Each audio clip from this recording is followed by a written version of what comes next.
અંકલેશ્વરના ward number 2 માં ગટરના દૂષિત પાણી માર્ગ ઉપર ફરી વળતા લોકોને હાલાકી। પૂર્વ પ્રમુખના ઘર પાસે જ ગંદકી, વહેલી તકે દૂષિત પાણી બંધ કરવામાં આવે તેવી લોકમાંગ।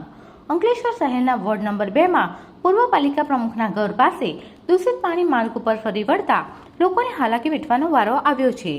ભર ઉનાળે દૂષિત પાણીની નદીઓ વહેતી હોવાના દ્રશ્યો સામે આવ્યા છે। અંકલેશ્વર શહેરના વોર્ડ નંબર 2 માં પૂર્વ પાલિકા પ્રમુખના ઘર પાસે ગટર લાઇનમાંથી દૂષિત પાણી વહી રહ્યું છે, જે પાણી માર્ગ ઉપર ફરી વળતા નદી તળાવ જેવા દ્રશ્યો જોવામાં આવી રહ્યા છે। ત્યારે કેટલાક રાહદારી લોકો દૂષિત પાણીમાંથી પસાર થવા મજબૂર બન્યા છે। તેવામાં વહેલી તકે યોગ્ય પગલાં ભરવામાં આવે તેવી લોકમાંગ ઉઠી છે। તેઓએ આજે 12 કલાકે વિરોધ નોંધાવ્યો હતો। મારી એ માંગ છે કે મહેરબાની કરી અને જેમ બને એમ વહેલામાં વહેલી તકે કોઈ પણ ગ્રાન્ટની રાહ જોયા વિના એને તમે એ પાઇપને બંધ કરો અને જે યથાવત પોઝિશનમાં રોડ હતો એ રીતનો એ રોડ કરો એવી મારી માંગ છે।